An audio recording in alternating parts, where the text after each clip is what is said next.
My husband's $80 million estate, along with this house, will be inherited by me. We don't have any children, so everything is mine, my sister-in-law arrogantly declared. My name is Riley, a 45-year-old part-time worker. My husband and I have 2 sons, a senior and a sophomore in high school. My eldest son is taking the college entrance exam this year. He aspires to be a lawyer and has been studying diligently. He has wanted to be a lawyer since he was a small child, possibly influenced by my older brother, Malcolm. My brother is a lawyer, and a few years ago, he established a law firm and even hired a few other lawyers. My eldest son, who grew up watching my brother, loves to study and has always gotten good grades, even in elementary school. When my brother heard that my son wanted to be a lawyer, he was overjoyed and encouraged him. My son would often tell my brother, "I will be a lawyer like you, uncle." He would chuckle and reply, "Hurry up and become a lawyer, then follow in my footsteps." My brother, who was married but had no children, often visited us. He gladly played with my sons and spoiled them. My brother's wife was much younger than him. She wasn't eccentric, but rather a difficult woman who never visited our house, so we never really spoke to her. My brother and I lost our parents when we were young, so when I was about to get married, my brother took the place of a parent. After I got married, he married as well. My husband and I were relieved when we knew my brother was planning to marry a young woman, but when we actually met his fiancée, I was surprised at how grumpy she looked.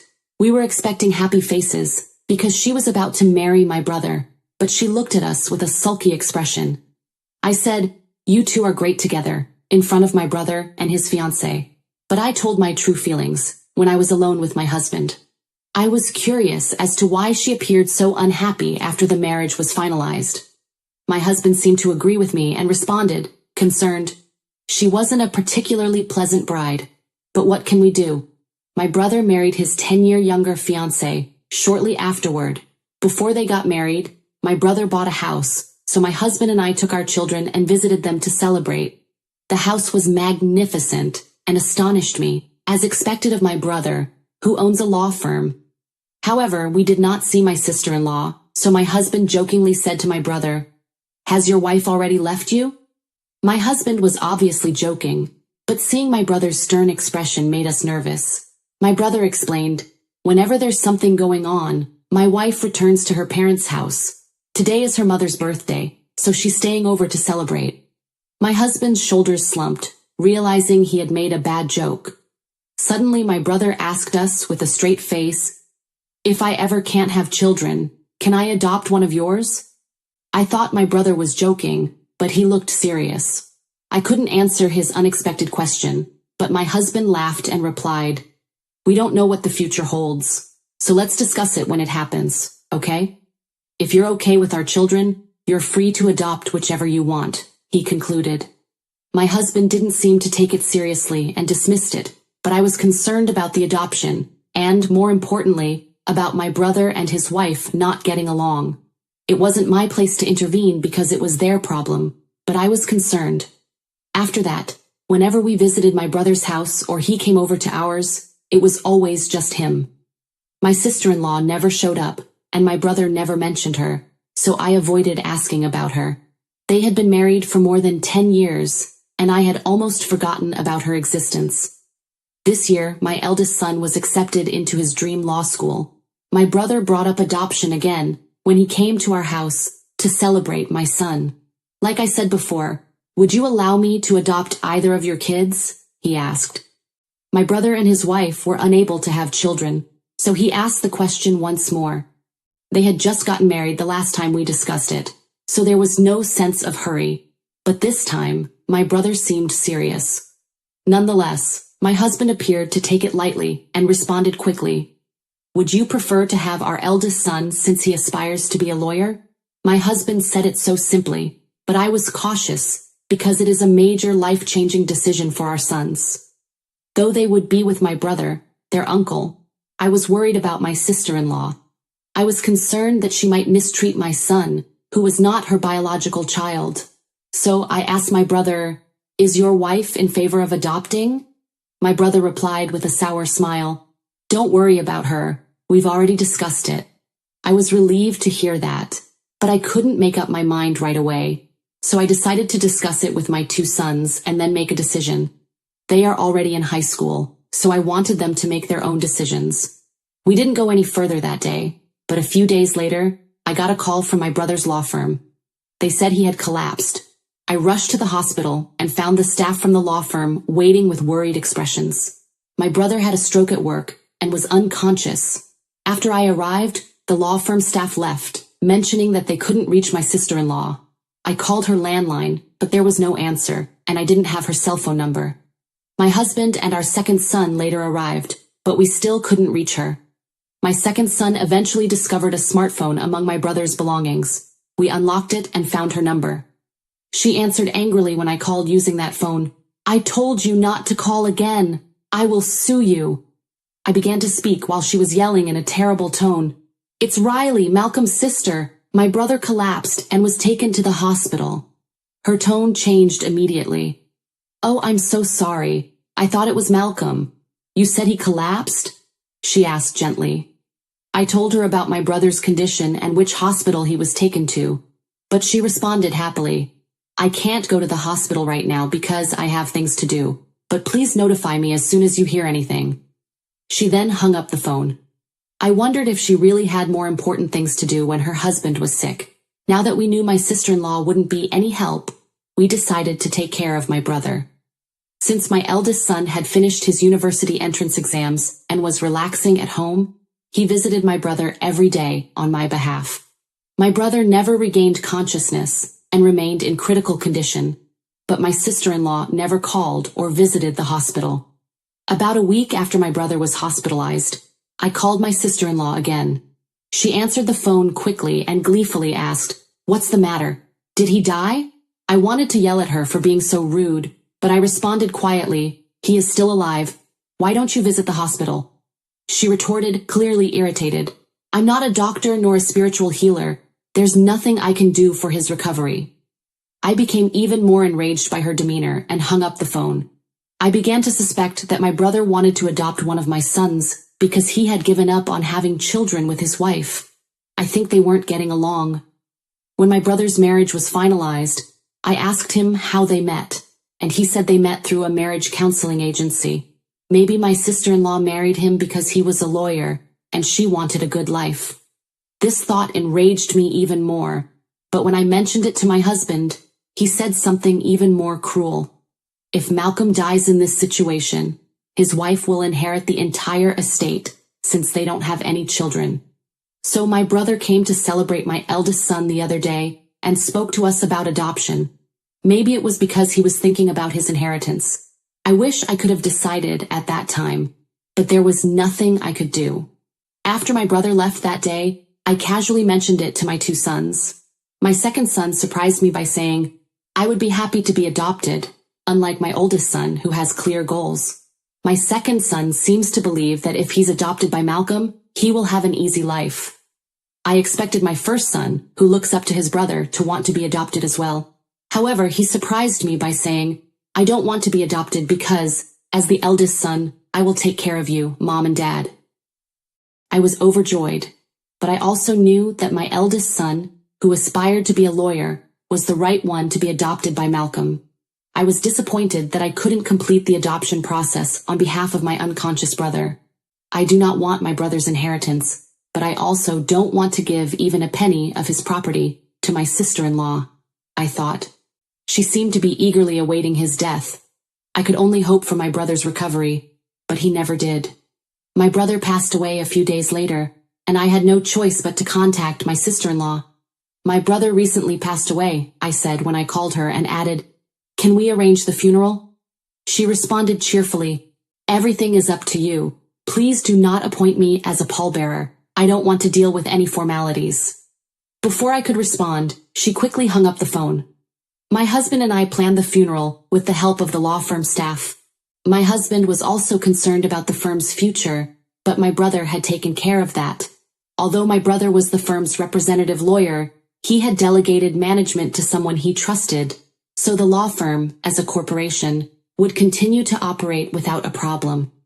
Many people came to my brother's funeral, and so many wreaths were brought that they couldn't all fit in the hall. I realized once again how wonderful my brother had been. My son also assisted at the funeral, but when my second son saw the presidents of major corporations, politicians, and others attending, he was frustrated. "I knew I should have been adopted," he muttered. "I had no idea how amazing he was," my son added. My husband and I both felt we could understand his sorrow.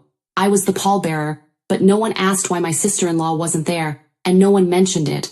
I wondered if we were the only ones who knew my brother had married. My brother and his wife hadn't had a wedding. They had only gone on their honeymoon, so even the relatives may have missed it.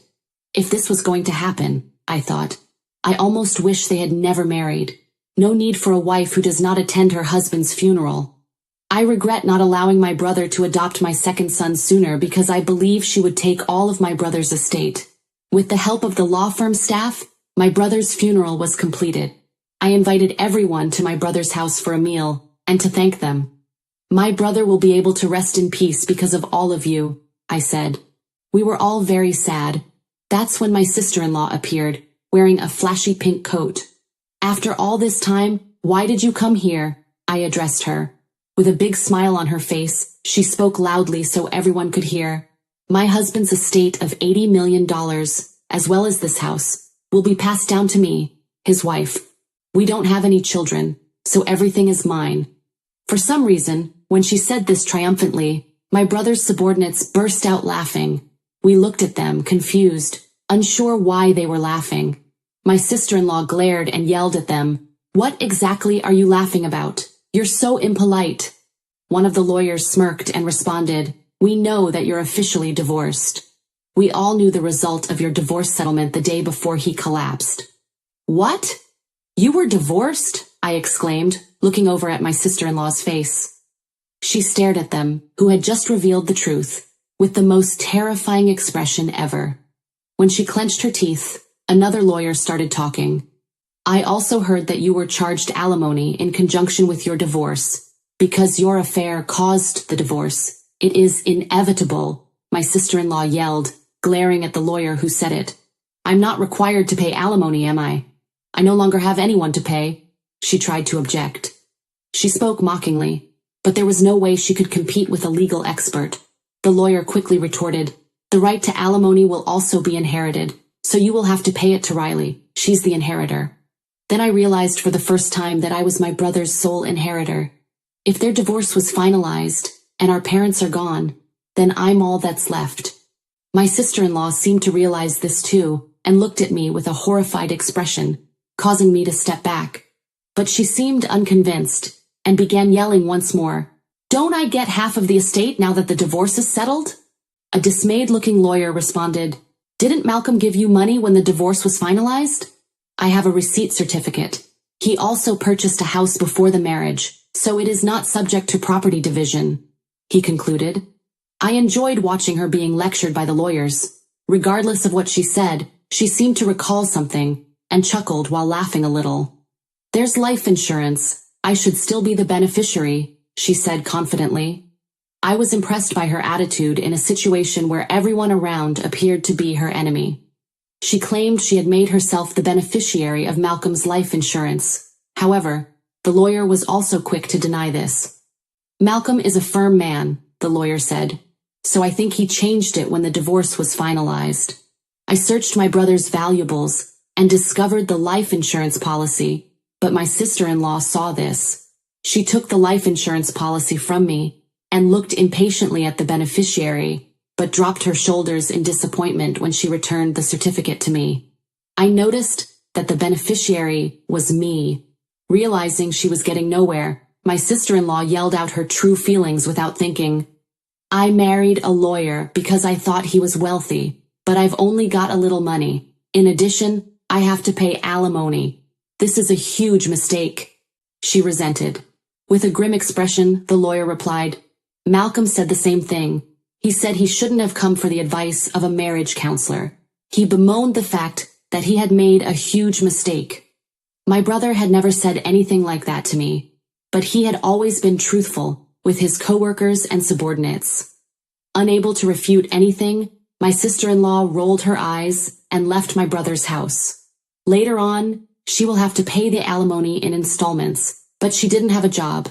She began looking for a job quickly, but she had never worked seriously before and quit immediately. She re-registered with a marriage counseling agency and looked for a wealthy man in order to make quick money. She found one, told him she needed money for marriage, and cheated him out of his money. But the man caught on right away and reported her to the police. She was arrested for marriage fraud. According to the lawyer who works at my brother's law firm, no alimony was ever paid to me. When I went to see the lawyer about it, this story came up, and the dismayed lawyer told me, now that she has been apprehended, alimony payments may be impossible to obtain for the foreseeable future.